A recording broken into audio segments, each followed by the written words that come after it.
Hi, my name's Ian, and welcome to this particular little video which explores probabilities and normal distributions and linear distributions and rolling dice against target numbers and all of this kind of stuff. So apologies to people that know all of this already, and I'll be teaching them how to suck eggs, and it's not really something they're interested in, but to those that don't know what this is all on about and might like a bit of insight as to the mechanical properties of the games that they play and how they work, then keep watching, and maybe, hopefully, you'll learn something useful out of all of this. Now, the reason why I did this is in some of the social media groups that I belong to, I found well, there was one post of someone trying to recreate a normal distribution and not understanding what a normal distribution was and how it worked, and just trying to get their head around it. And another was someone advocating and explaining the pros and cons, or pros really, about using a single die roll for a game that normally uses a multiple die roll to reconcile its tasks. And so those two are starting points, and I'll explore some elements of the game, the particular things I'm on about as well during the course of this video. And what I'm going to start with is the normal distribution. Now, what we have in front of us here in wonderful Excel, and something I knocked up just to explore what happens when you roll 3 six-sided dice.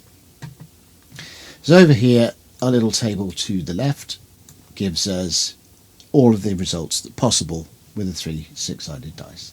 So the result from dice 1, the result from dice 2, the result from dice 3, and the sum of those 3 dice, giving us a result from 3 to 18. But as you can see, there are lots of things in there. So for example, we've got an 8 there. So a 6 plus 1 plus 1 equals 8. We've also got an 8 there. So 1 plus 4 plus 3 is also equal to 8. And there are a number of other 8s in there. So there are more than one possible combination of rolling an 8 on 3 six-sided dice. So all of the results from this particular table here are summarised in this table here. And to go over what they all mean is that this is the result from 3 to 18. So the minimum roll that you can have on 3 six-sided dice is 3, which is 3 ones, and the maximum roll that we can get is 18, which is 3 sixes. This column here is the number of combinations of with the 3 six-sided dice that can produce that particular result. So as we know, there's only one combination that can produce a result of 3, which is 3 ones, and there's only one result that can produce one combination that can produce an 18, which is 3 sixes. And in the centre there there are 27 each combinations that can result in 10 or 11. Now the total number of combinations is 216, so that's just a sum of all of that column there. 216. This column here gives you the percentage chance, probability, of rolling a given number. So we've got a 2.778% chance of rolling a 5. Okay, and that's simply calculated by taking the number of combinations that can result in a 5, divide it by the total number of combinations, and then multiply it by 100 to get a percent or per 100 value. So that's quite simply what that column is doing. This column we'll come to in a sec. Now those 3 columns, if we chart them out into a graph, result in this table here, or this chart here, this graph, which is a lovely bell curve. so called because it is roughly bell-shaped. It's also called a normal distribution. And the reason why is it because it gives us normally expected values within the middle range of the chart. So if we were to plot out a whole bunch of data on a particular demographic, let's say we're going to say the strength of men aged 30, let's just say, right? So we're going to find some way of measuring the strength of men that are aged 30, and we're going to plot them out, the distribution of the results. Now, if we had enough of a decent enough sample size, so a decent enough men who were taking part in our experiment, then we would expect something like this. So most men would have, ignoring the X values because these could be anything, but we would expect most men to be of normal, average, bog standard strength. We would also expect some to be weaker, and we would also expect some to be stronger, with ever decreasing probabilities that they're going to be at the extreme ends. So we're talking about, there's not going to be many Arnold Schwarzeneggers, and there's not going to be many Walter the Wimps. So plotting all of that out gives us this normal distribution, some normally expected values, and then some outliers. And rolling 3 six-sided dice gives us a plot of results, of expected results, or expected of combinations of results, of which our die rolls can be expected to fall into that kind of pattern. Now, Mr. Gygax and Mr. Arneson, whichever one of them it was that decided to use 3 six-sided dice, recognised this fact. So when they were coming up with a method of rolling to generate ability scores for characters in Dungeons and Dragons, they decided to go and use a method that would give them a normal distribution, which is why this is the first edition Dungeon Master's Guide, and this is from that book, showing that bell curve of normal distribution, the percentage chance against the value, the result of a 3d6 roll. And that's our version of it, and that's the version from the Dungeon Master's Guide. It's the same chart.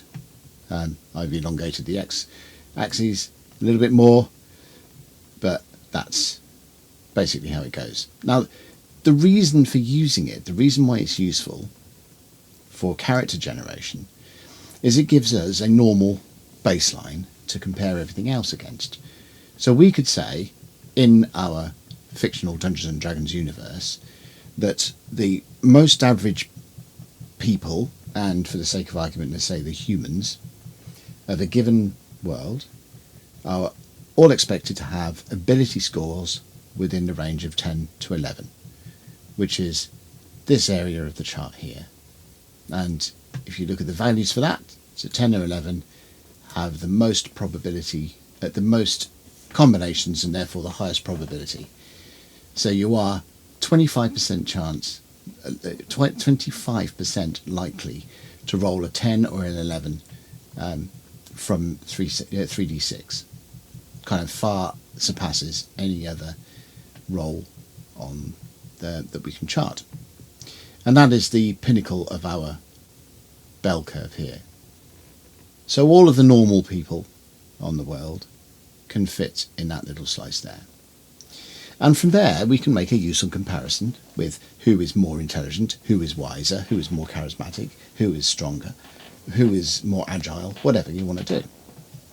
And so our increasingly agile or whatever people will be on this downward slope to being the most agile people in the world, and more clumsy people will be on this side of the curve, with the clumsiest people being in the world being down here. And that's just for humans. Now, for an especially agile race, let's say elves, for example, then we can shift the bell curve. We can keep the probabilities, because it's not like elves are rolling a different number of dice to change the range of results that they're getting and the probabilities of those results. Although in RuneQuest there is very much that shift in things, a different die roll to roll for different characteristics for different species. However, sticking with Dungeons and Dragons, because it's a little bit of a simpler model, what we're doing is rolling 3d6, and then we are adding a modifier to that roll. And what that's doing is it's adjusting our range of results. It's not affecting the shape of this curve at all.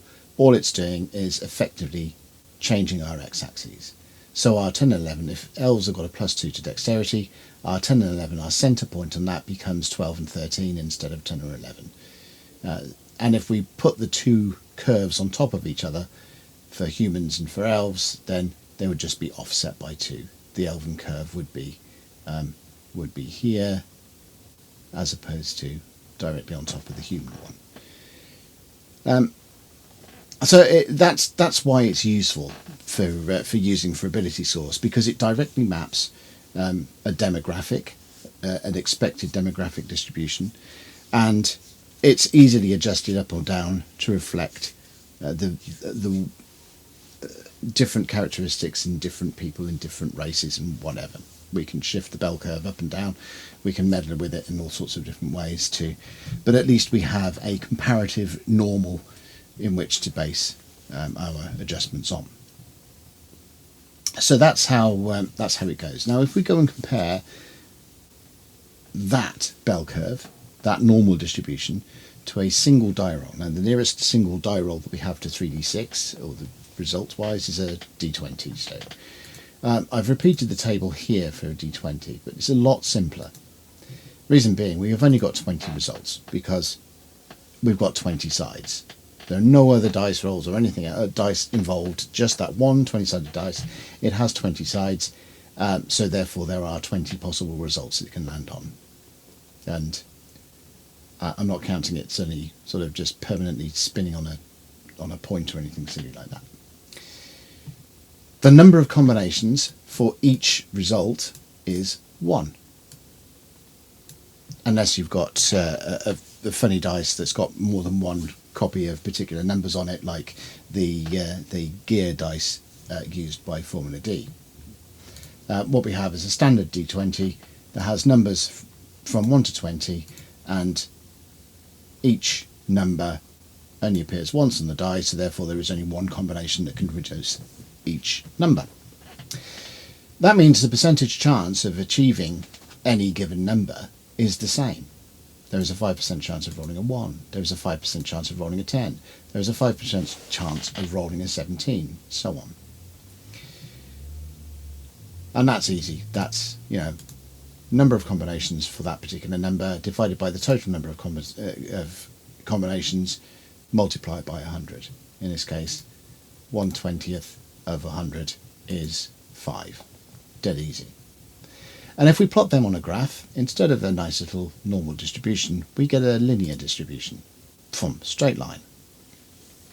So if I was going to use a single die roll, and there are a few games that use a single die to generate ability scores, then we are not plugging into a demographic distribution. We're not plugging into normally expected values and therefore a comparative. What we're saying is that you can there is an equal chance of your character having a 1 for an ability score, or an 18, or a 20, or whatever. So that's how it all works when we're talking about creating a distribution of results, or creating a probability of expected results, and then seeing how it works through. And we'll revisit this in a bit when we examine some of the ability score generation options from first edition Dungeons and Dragons, and what they mean in reflection back to the probabilities here, but not yet. We'll deal with other bits first. Now this final column in our tables, that is the percentage chance that you will roll equal to or higher than the number as that number used for a target. So the chance of rolling a 3 or more on 3d6 is 100%, obviously, because the minimum roll you can make is 3. The chance of rolling a 7 or higher is 90.74%. The chance of rolling a 14 or higher is 16.204%, and so on. If we chart those out, we can see that we get a curve like this. And the interesting parts of this curve are here, here, and here. So the first part there, we can see that our results, our percentage chances, don't change that much at all. So if we look from 3 to 6, the total percentage chance of across those 4 numbers, and I've got a little calculation here. So the difference between 3 and 6 is 4.63%. Okay, so the difference between there and there in terms of rolling that value or higher is only 4.6%.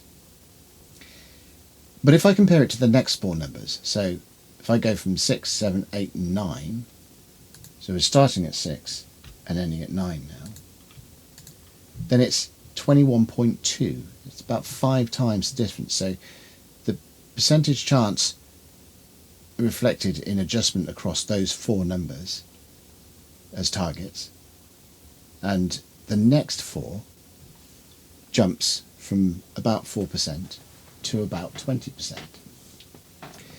And as you can see from the chart there, after 6 we're starting going around and entering this steep portion of the graph. So this is the second interesting part of our graph, is this point in the middle, this steep slope.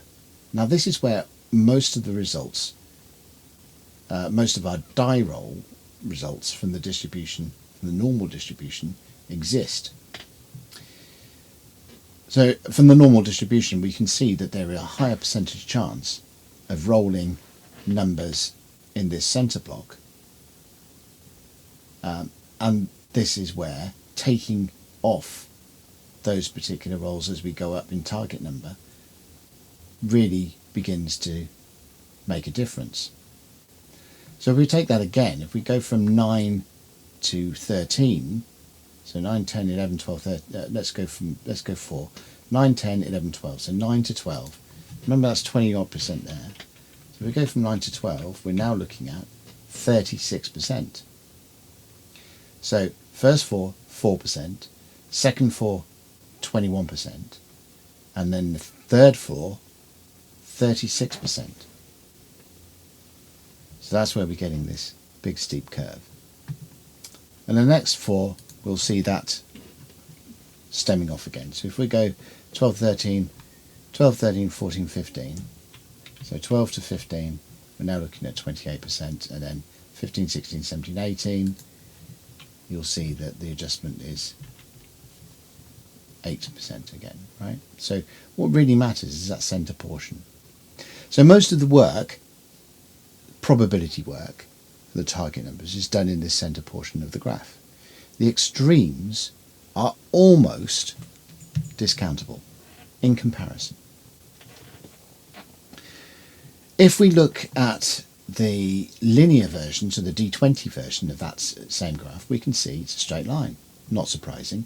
There is an equal percentage a chance of rolling any given number from 1 to 20. So therefore, our graph, our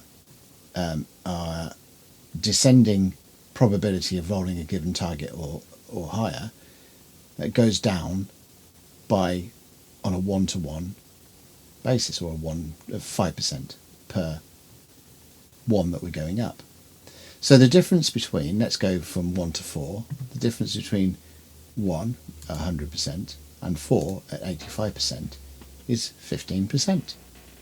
And if we go 4, 5, 6 or 7, so we've gone 85% to 70%, the difference in chance there is 15%.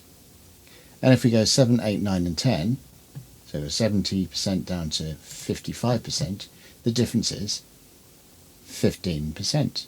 Now I don't need to go on, but you see the pattern. It's a linear pattern, so everything there goes up and down that particular path at an absolutely predictable and given linear rate. So what does this mean in practical terms? What it comes into, or where it comes into its own, this comparison, is when you start talking about adjustments, modifiers to either target numbers or to the die rolls that you're making. I'm going to start with a 20-sided dice. So if I start with a target number of 10, which normally gives me a 55% chance of success, and I add a modifier of 2 to that target roll.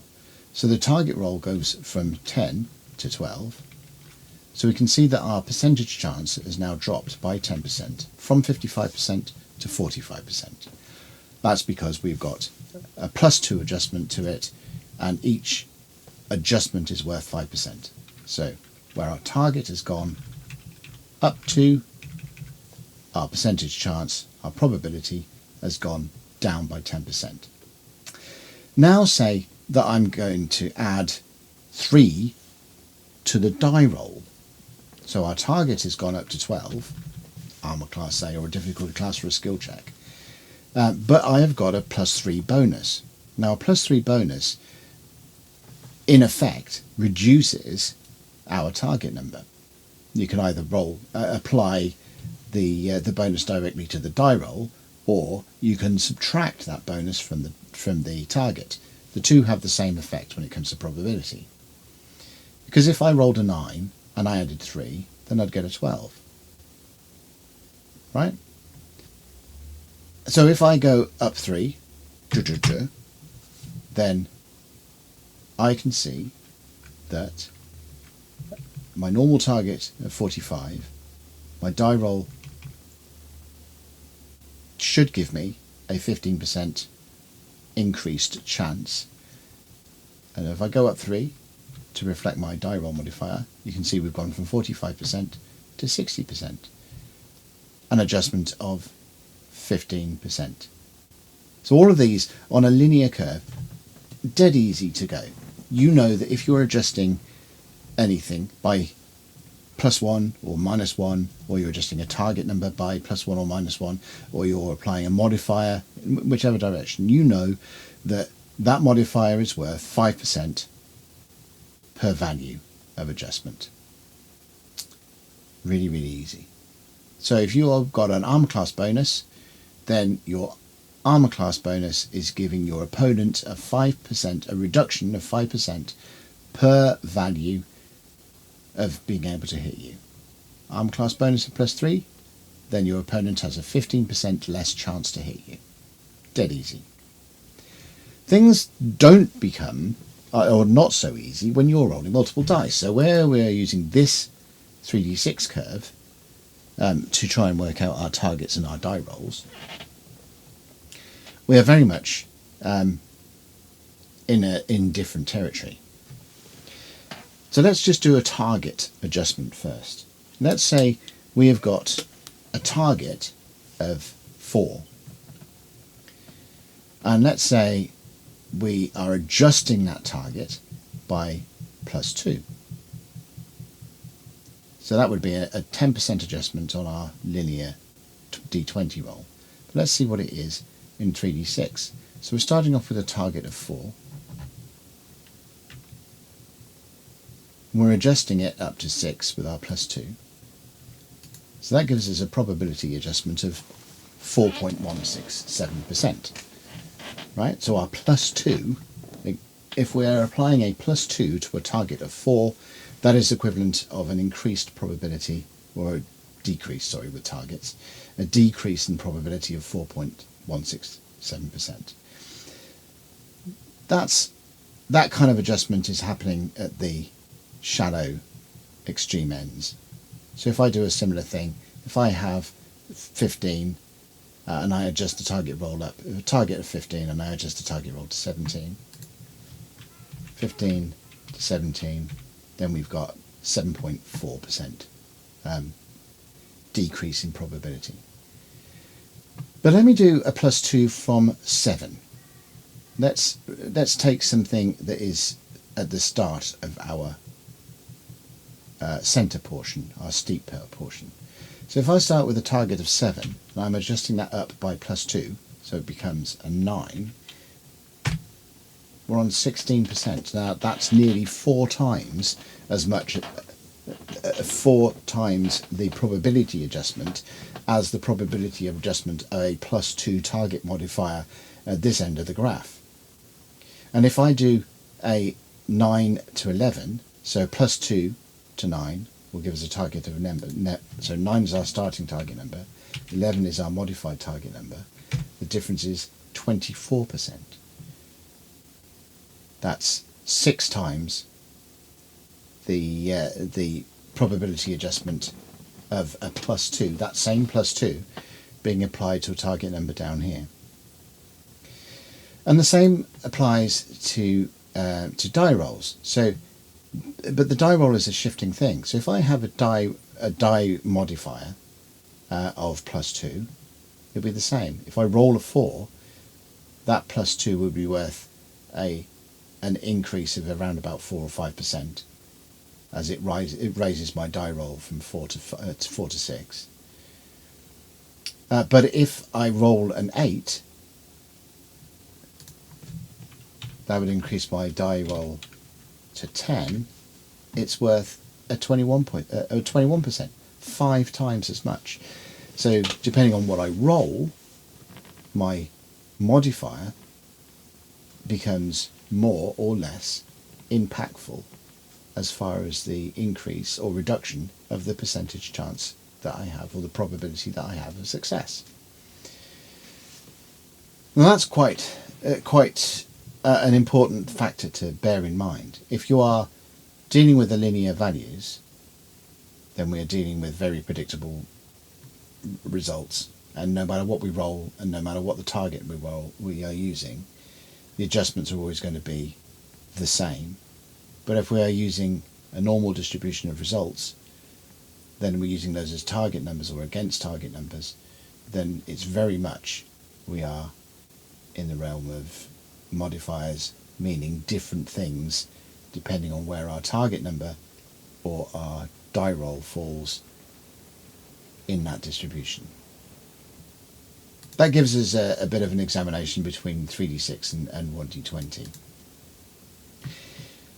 Now, the question that was asked on the target numbers was for games that use 2d6. So what are the advantages and disadvantages or differences or whatever in using 1d12 rather than 2d6? So I've done exactly the same. We've got our die result chart here, summarized here.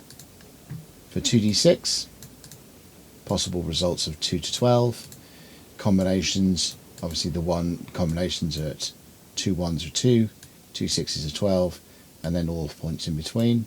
Total combinations 36, percentages worked out by combination divided by total combinations multiplied by 100, and then the diminishing percentage chance that you'll get equal to or greater than a particular target number. So that's what we've got there, and similar chart for a 12-sided dice. Again, 12 combinations, one possible combination for each value in the result. And if we chart them, we get a bell curve. It's a very spiky bell curve, but it's still a normal distribution. And for the 12-sided dice, we've got a linear distribution because there is an equal percentage chance, an equal probability of rolling any given number on the in the die range from 1 to 12. And the target graphs, again, look very similar to those of the 3d6 roll, we have a shallow start, we have a steep middle, we have a shallow end. And for our 1d12, we have a linear gradient. It's absolutely the same all the way down. And as with, it's one thing I didn't point out with this, if you look at the centre of the graph for the 3d6 result, that is actually a steeper decline, or incline, whichever way you're going, in probability, than the gradient of the linear equivalent. And we'll see here as well, the steepness of that particular part of the chart is steeper than the linear chart from the 1d12 results. So what does this mean? Well, it means exactly what we were talking about in the 3d6. It means that modifiers that occur in this, whether we're looking at this as a target number or the dice roll, depending on what we're modifying, modifiers that occur at this end of the table mean less than modifiers that occur in this part, which mean more than modifiers in this part. So the shallow ends of the graph, you're not making much of a difference when you're playing around with modifiers. This middle part of the graph, you're making a lot of difference when you're playing around with modifiers.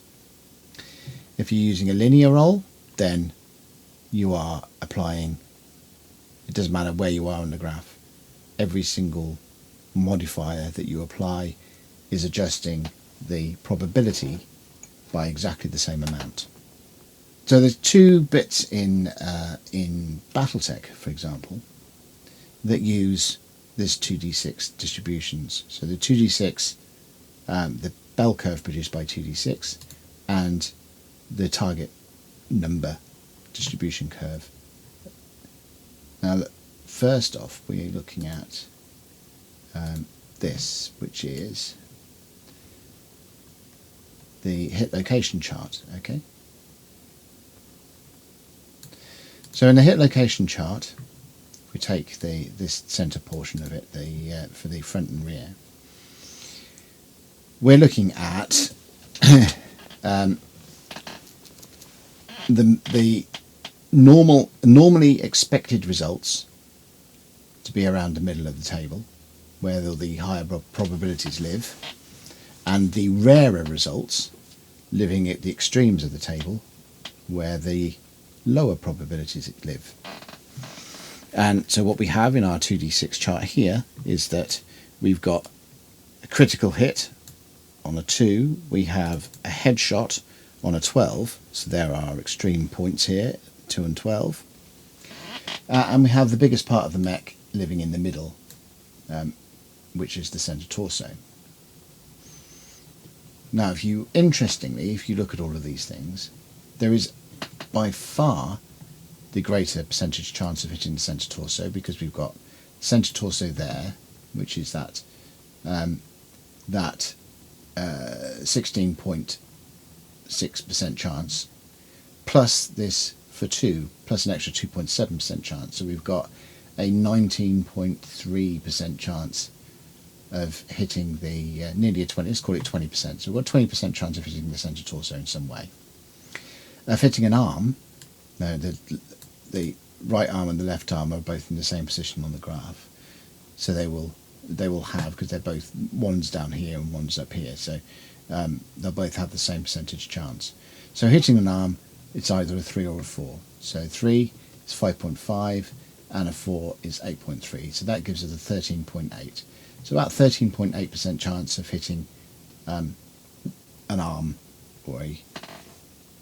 So the legs live at 5 and 9, so 5 is going to be the same for 9. We've got an 11% chance. So there's actually more chance of hitting an arm than there is of hitting a leg. The right torso lives at 6. It's about the same as it is for hitting an arm. So in order, you've got centre torso, the arms and the torso and the side torsos, legs, and then head. And that distribution, that sort of chance of hitting various sized or various easy or hard to hit parts of the location of the mech, is reflected directly from the fact that you're using two six-sided dice and are following a normal distribution of probabilities. So if you switch this, and the article in question wasn't talking about switching the critical tables over to use 2d6, to use 1d12 from 2d6, by the way. I'm just doing this for a bit of comparison between the two. So if we switch this table over, we'd obviously add in a 1 or something, but if we switch this table over to use 1d12, then we could see that it's more likely of hitting an arm. There's about a 16% chance of hitting the right arm, for example, and then an 8% chance of hitting the right leg, an 8% chance of hitting the right torso, 16% chance of hitting the centre torso, because you got those two results there, 8% for left torso, 8% for left leg, 16% for left arm, and an 8% for head. So you've got the same chance of hitting the head as you have of hitting the left leg or the right leg. So it elevates those percentages up artificially, and it becomes a bit more of a lethal game. So you've gone from 2.7% chance of getting a headshot up to an 8% chance of getting a headshot. So that's what happens when you change a tabulated table of rarity, if you like, from a bell curve to a linear distribution. Now, within the game, we have a whole sled of modifiers.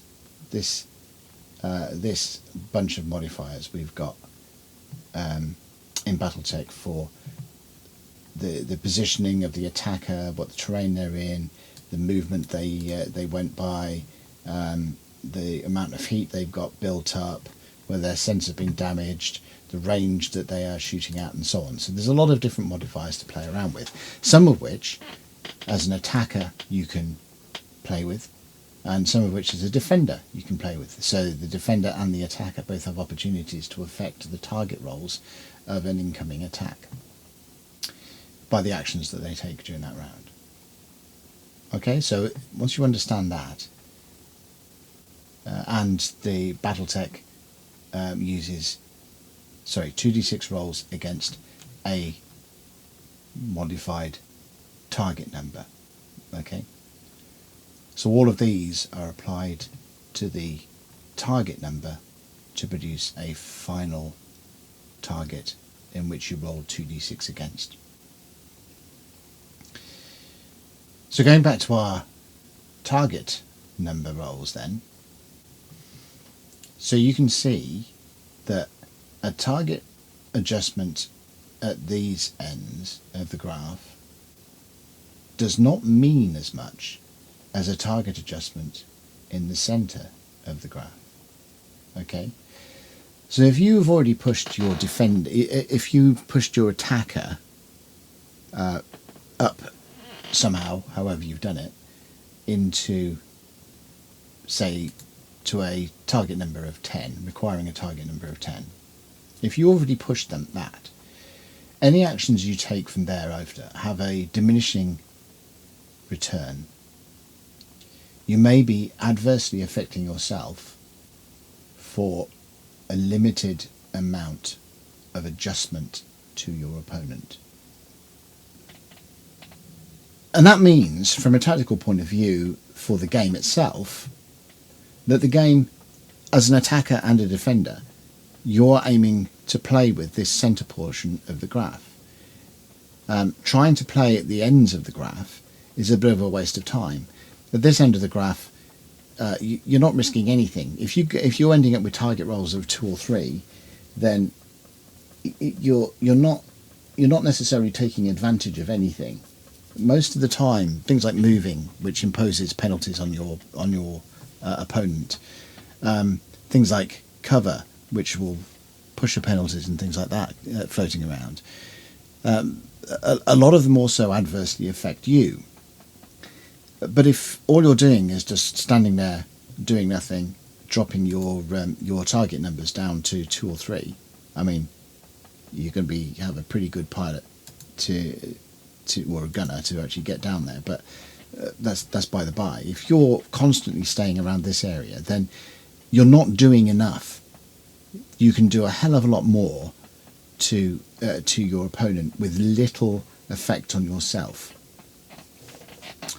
If, however, you're playing down this end, then you're pushing it too far.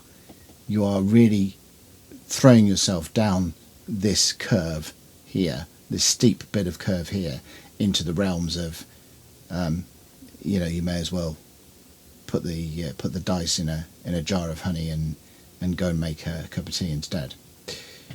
Don't know where that analogy came from, but there you go. So, well, your goal is to stay in this center portion of the graph where you are doing enough. You're playing around enough to mess up your opponent, but you're not doing too much to mess yourself up. Now, when that comes to rolling a linear die roll, a d12 die roll, there is not really much impetus other than the target number itself. There's not really much impetus to stay around the centre portion of the graph, and we can kind of see that from the percentages that we're looking at as well. So, if we're looking at the sharp end of the stick here, so range and everything else going pushes you up to 12. On the 2d6 scale of things, if you've got a target number of 12, you're only looking at a 2 to 3% chance of success. But if you're using a linear d12 to do it all, you're looking at an 8% chance of success. That's more than double. A 10 or more is a 16% chance on 2d6, but a 24-25% chance on 1d12. So you're looking at a 25% chance of success if you get your target number down onto a 10 or up onto a 10. And that means there's loads of room. If you've got a pilot with gunnery with 3, a mech warrior with a gunnery of 3, you've got all of that to play with in terms of modifiers. So the impetus of play then becomes it becomes more likely that players will try and engage in combat at longer ranges, at faster speeds, at more. They'll take on board more penalties, more things that affect their own abilities, because really, it's only once you get past 10 where things start dropping off a cliff, whereas it's 9 where it really drops off a cliff in the 2d6 world. That's kind of why it really matters. The focus of the game, the impetus of the game changes. The tactical thinking of the game changes if you're using a linear distribution rather than a normal distribution to base your target numbers on. Now, this exercise isn't one about saying, and not being evangelical, saying that you shouldn't do it, that you shouldn't experiment, that you shouldn't do anything that you like to make your games fun. Not by any stretch of the imagination. What I'm saying is, then just be aware of what you're doing, because built on top of this chart here, built on top of the expected values and the expectation of what modifiers mean at various points on this curve, are all of the rest of the assumptions of the game. So if you are suddenly changing them around, if you're making it 3 times more likely to hit at the extreme ends of the modified target rolls, then other rules that take into consideration this curve may not work so well for you. So it's just a It's just a caution, not a you shouldn't, but a you should think about the whole effect of what you're experimenting with, and then go ahead and experiment and see if it suits you. So I'm not saying it's a should or you shouldn't. This is not a should or shouldn't video. This is just I just noticed that people seem to be having problems with visualizing or understanding how all of these numbers worked and the probabilities of dice rolls and what they all mean. So I thought I'd just go and delve in and hopefully explain it a little bit, where they all come from, where they derive from, and why they're used so commonly in games. And this 2d6 curve, by the way, even if you go down to board games, if you look at a Monopoly board and look at the distribution of the spaces on a Monopoly board, it takes into account the normal distribution of results. So this actually is used to dictate where certain spaces of the board are put. And an experiment, a bit of an experiment that you might want to do, is to play a game of Monopoly using 2d6, the standard way of doing it, and then give it a go with 1d12 and see if it makes any difference to your gameplay. See if you're landing on certain squares more or less often. It could be an interesting thing. So one last thing to cover. I want to go back to the first edition Dungeon Master's Guide, trusty tome that it is. So we're looking at these things here now. The methods of die rolling. And they've got 1, 2, 3 and 4, and if I go and bring up the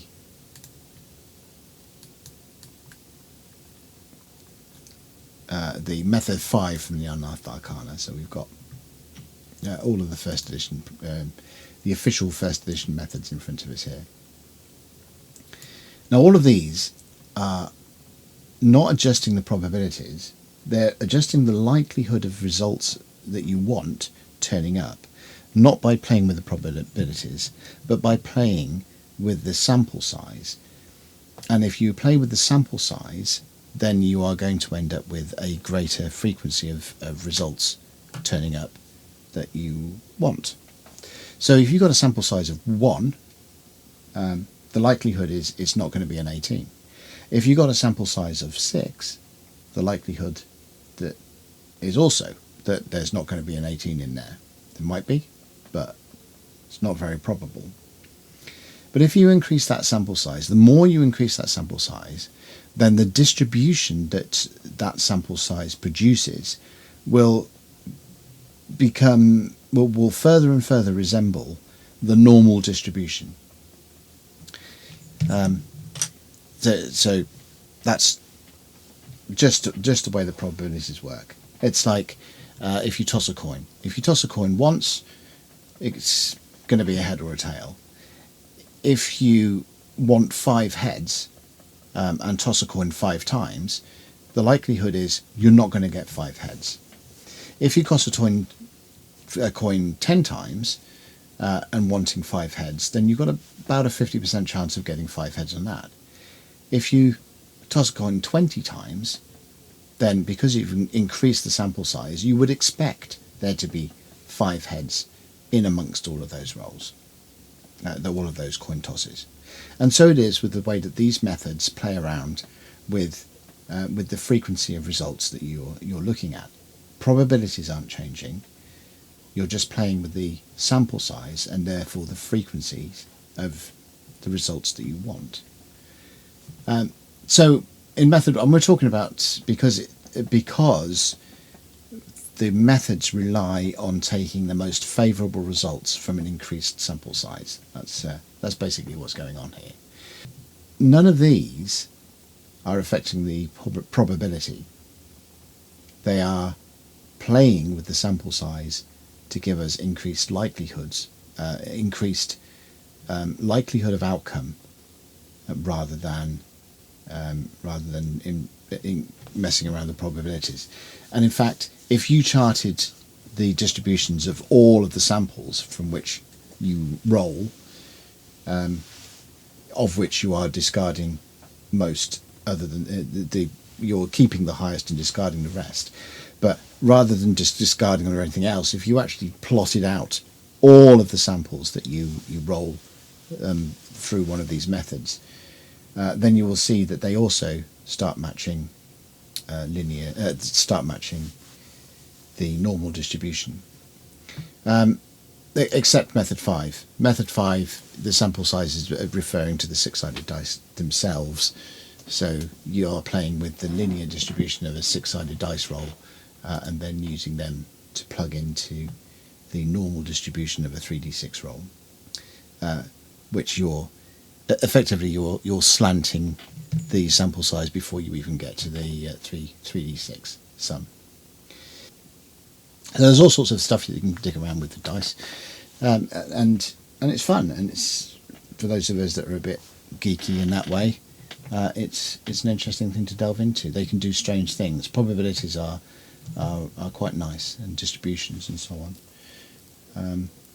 So hopefully you're a bit more informed, and if you are going to go and modify and change from using 2d6 to 1d12 or any combination kind of like that, then you're doing so with your eyes a bit wider open than just by going, I fancy using 1d12, and to hell with what that might mean for the rest of the game. So, I'm not saying anything's wrong or right. Your game, play it your way, but just be aware of the mechanical differences and the tactical ways of playing and so on that you are altering as a side effect. Right, so take care, have a great day, evening, morning, or whatever you're ending up doing right now, and I will see you in the next one.